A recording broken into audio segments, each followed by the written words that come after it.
How's the nose looking there? Pretty intense session tonight, especially later on when it got quite into the sparring. Yeah. Is it like that every week, or is that a bit more? No, definitely not like that every week. We've got 8 lads fighting in 2 weeks, so that's when your heavy sparring needs to, you need to have them heavy rounds just to see that you've got it in you. You know what I mean? A couple of them are fighting for the first time, so taking them cracks in training, you're going to have to. Obviously, it's not stupidly. No one's going stupidly hard with each other. No one's trying to actually knock each other out, but they're going to that level that, makes them a little bit uncomfortable. Gets them used to being in that fight. So, yeah, fun rounds. You definitely come on a good day. Yeah. Yeah. Good.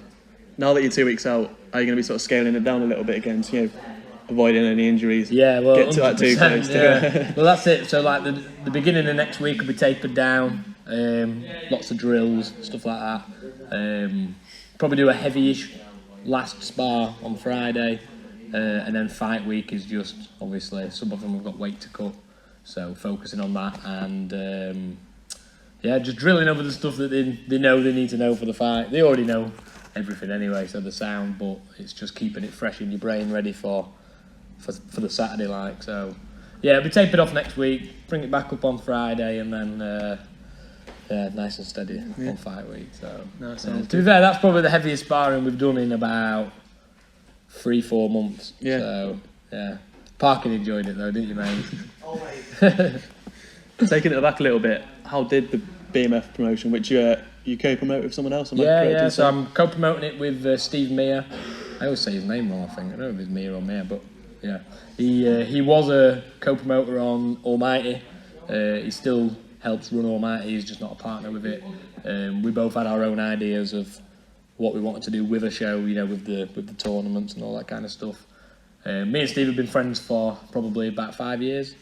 Was that for your commentary that you do? No, to be fair, the first Almighty, my brother headlined it, so that's how we actually met. And then obviously, through commentating and fight shows, everyone becomes friends really. So, we're just looking forward to doing something a tiny little bit different. Obviously, you don't really see tournaments pop up that often. Yeah. And I think we've done all right to match a pretty fucking good one, like. So, apologies if I can't swear. No, it's right. Obviously, like you say, in the tournament being sort of the focus of the show, what do you think people can expect from it? Oh, I think it's going to be amazing. Yeah. Don't get me wrong. I hope it stays as it is because it's been a nightmare to match.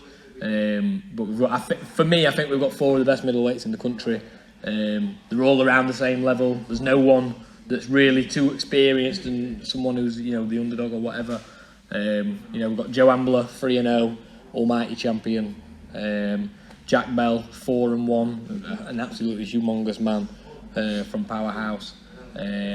Vasil, I don't want to ruin his last name because I can't say it. Great striking coach as well, from Powerhouse. Well, exactly, with James. Yeah. So Jack's the big one out of them all, but they're all big blokes. Vasil from Lockdown MMA, he's got a fantastic coach in Glenn Wright. And then Ryan McNally from Hammer.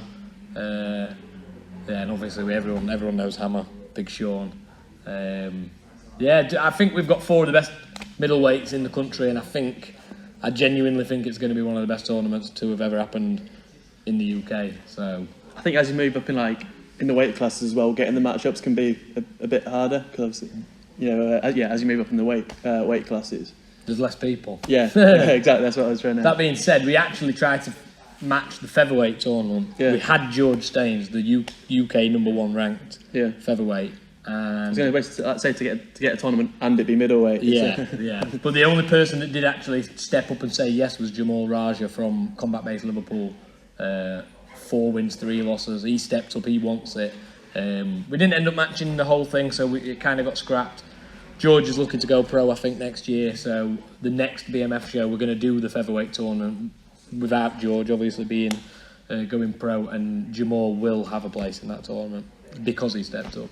So respect to him for that. There's already another show planned then. Of course there is. You always got to plan ahead. Thing is, this first one's got a good bit of attention to it. So it's a little bit different. We're matching juniors, we're matching adults, we're matching kickboxing, we're matching MMA, and I just feel like from where me and Steve are and the people we know and how we actually interact with the people in MMA in the community, I think it's going to go down pretty well. So Yeah, and it means I get to put my lads on a show and of course. and like pretty much control it all. So yeah. You saying about sort of the themes you wanted to like strive for in creating your own show with Steve? Yeah. Do you feel like in planning it you were able to hit those?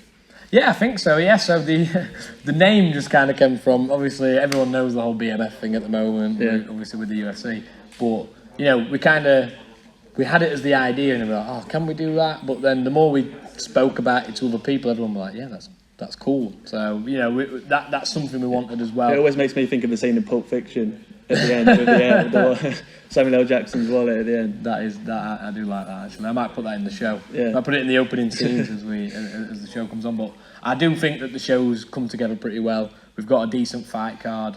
At the moment, there's about 27 fights. I'm expecting 24 with pull-outs, but I'm excited for it. Yeah. Of those fights, which are the ones you think might sort of fly under people's radar a little bit that you think people should watch out for? Well, I mean, I'd be really biased in saying my lot, obviously. But, I mean, the middleweight tournament in itself is just going to be ridiculous. A couple of the junior K1 bouts. We're opening the show with one of James Power's lads, Joel Scoley. He's facing Rio Howden from Tony Diaz's gym, UMAC.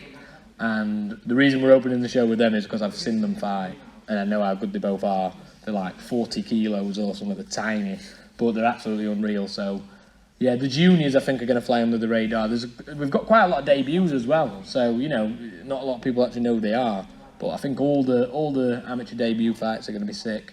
And obviously, from my lot, if I had to pick one, I'm really excited for Parkin to fight. I'm excited for them all to fight, of course, but this is my first time coaching Parkin for a fight, and well, as you've seen tonight, he's fucking on fire.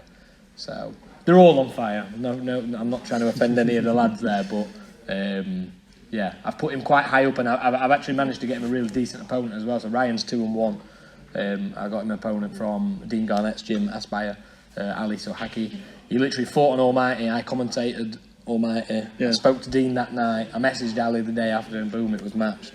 Ali's 3-2, I think, or 3-3. Yeah. Never takes easy fights. Hence, taking Ryan. Ryan is a good opponent, and I'm actually putting that one as a title eliminator. So whichever boy wins on the next show, they'll get a title fight. Yeah. So yeah, I'm excited. I was wondering on the way here as well, like for the middleweight tournament, whether we might see some like different strategies. Cause obviously, 2 fights in one night. People might go about it different ways. Well, that's the thing, and I think they probably will have some tricks up the sleeve on how to, the path of least resistance. But I think all that goes out the window when one middleweight punches another middleweight. Yeah. I think we're going to see some wars, to be honest, with the middleweights, and I think that's what's going to be the most exciting part.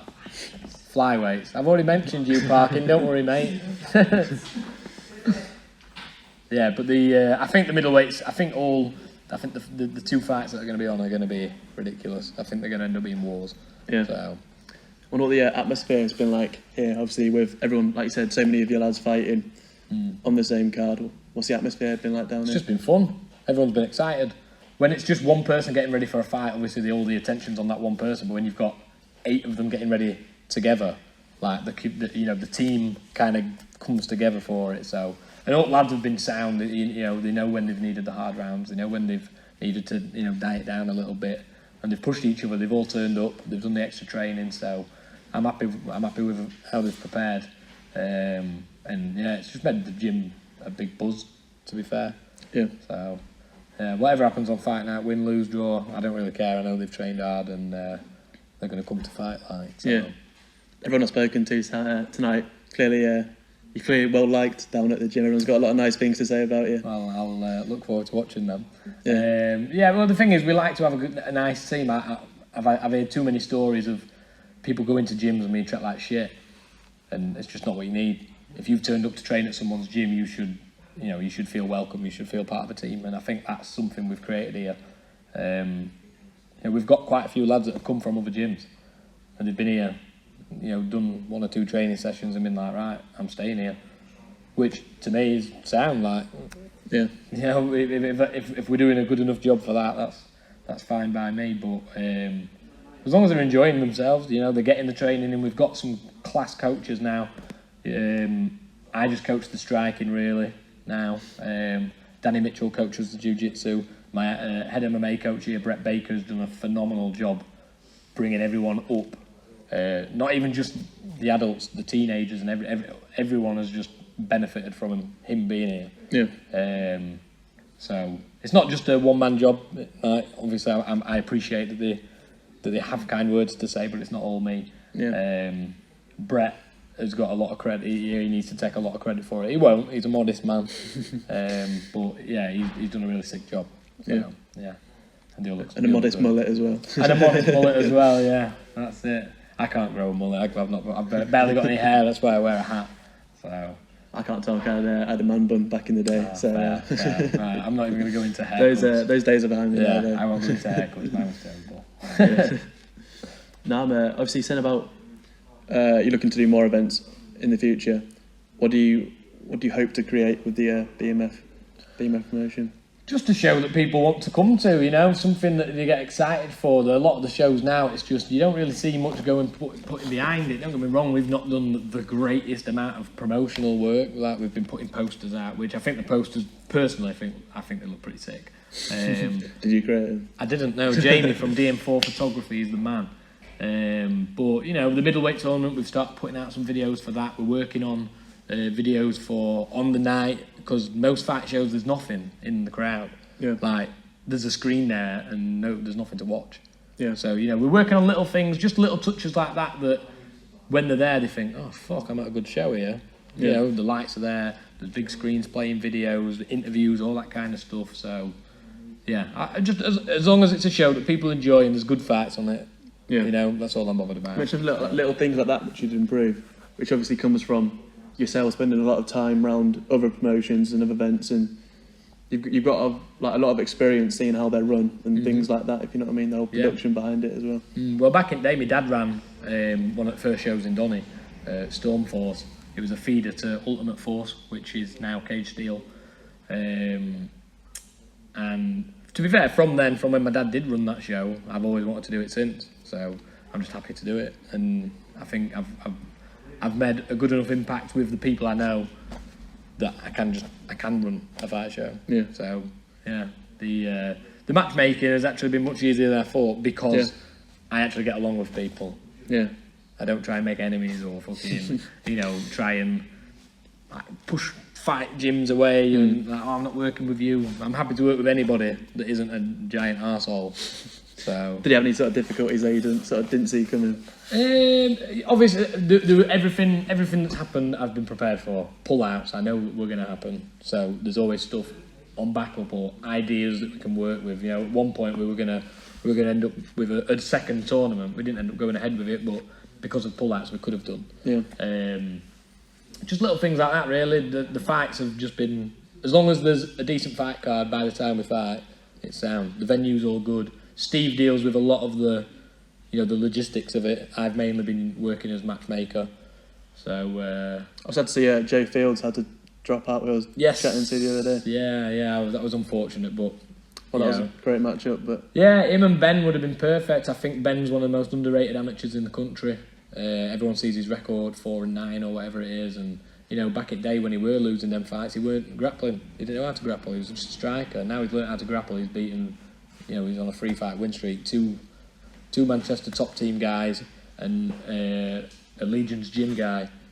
And he's looked amazing doing it, which is why I put him with Joe Fields, because Joe Fields is just skyrocketing at the moment. Like you say, sort of expect these things a little bit. Yeah, these things happen. And to be fair, once I watched him spark that guy out almighty, I went and spoke to him after, and he said, "Conor, my hand's fucked, how I sound." But it's the fight game. It happens. So it is what it is. Hopefully, BMF 2, we can get that fight back on. Yeah. Nice, pretty sick place you got here. I've enjoyed watching the sparring tonight. Yeah, no, it's my dad opened this place in end of 2012. It didn't used to look like this. It didn't used to look as nice. We were just a fighters gym when we first opened. We've we've got some kids that still train with us now that started then. Yeah. My junior coach Macy, who you met earlier, she I've coached her since she was 4 years old. Now she's 14. She's fighting all the time. She's fighting for the Team England on Sunday to try and get to Team England. And yeah, no, to be fair, the gym's atmosphere has just been growing and growing and growing. It's got a nice vibe to it. And like I said at the beginning, even with the hard sparring, everyone's looked after each other. Yeah. Anyone took a hard dig, everyone knew to stop and sort out and whatever. And they're all friends, so you know, I'm happy with how the gym is at the moment. But I've got my dad to thank for it, because if he didn't open it, I fucking wouldn't have it. Yeah. You know. And if he didn't run a fight show, I probably wouldn't be running a fight show. So in the family. No, well, that's it. I've got my dad to thank. So it is in the family. My brother. I was going to say your brother as well fighting. Yeah, well, my brother was a pro fighter. He's retired now. My sister fights. She'll be fighting again in December. My younger sister represented IMAF in Team England in IMAF in 2019. My younger sister trains as well. Obviously, there's myself, my cousin Tip, who you met earlier. Yeah, it's a family affair. Yeah. So it's good. I like it. Yeah. I'm looking forward to your promotion, mate. Yeah, well, I'll see you there. You'll be there on the evening. Yeah. So. No, appreciate you chatting to me. Yeah, it's all good. Cheers, bud. Beginning of next week, we'll dive down a little bit with intensity. We'll do another hard spar Friday, and then the week after it'll be nice and steady. But that's the 5 week. Come on, boys, let's get in front of the wall. Let's have a picture. Step into the cage in a couple of weeks' time. What can people expect from you? We'll see fireworks, we'll see a show. I mean, submission, knockout, but it's going to be a me win. It's going to be a me win, don't worry about that. No, it's going to be good. How's your preparation been going? It's been good. Moving it up tempos. I'm resting on the days that I need to rest, which is very little, you know what I mean, but I'm taking it. It's good. There's a lot of good guys in here. We're getting a lot of good rounds in, a lot of hard rounds, so it's good preparation. Yeah. What do you reckon to your opponent? I don't know too much about him, to be fair. I'm not really bothered. End of the day, I'm just going to focus on me. I don't really care what he's good at. I'm just going to go in there and do my thing and see what happens. Where's the big boy?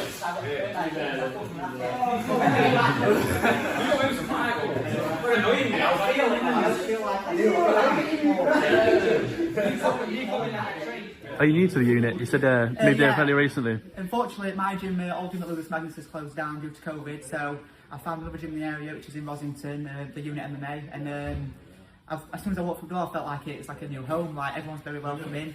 Everyone gives hard and gets to sit back. It's like a good family vibe, which same as my old gym. So I felt straight at home. I've spent a year and a half out of the cage, so I needed somewhere to get back into it. Also, if I don't, I won't ever get back in the cage. So it's taking that one step. And after 3 weeks training here, I'm booked to fight. Under on a holiday, I booked to fight.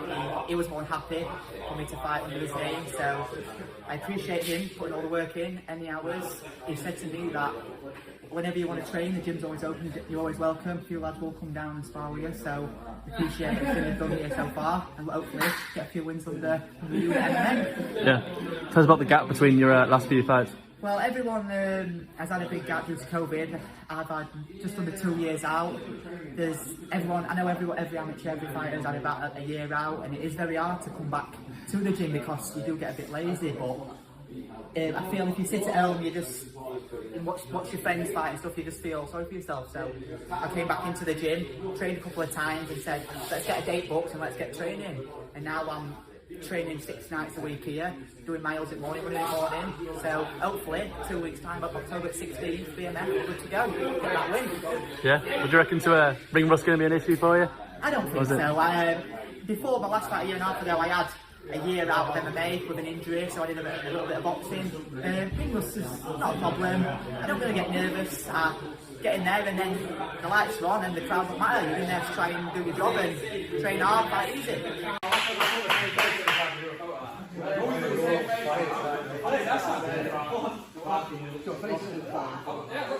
How did you get started in the sport, if you don't mind me asking? I was 6 years old, and back then I was living in Romania before I came to the UK.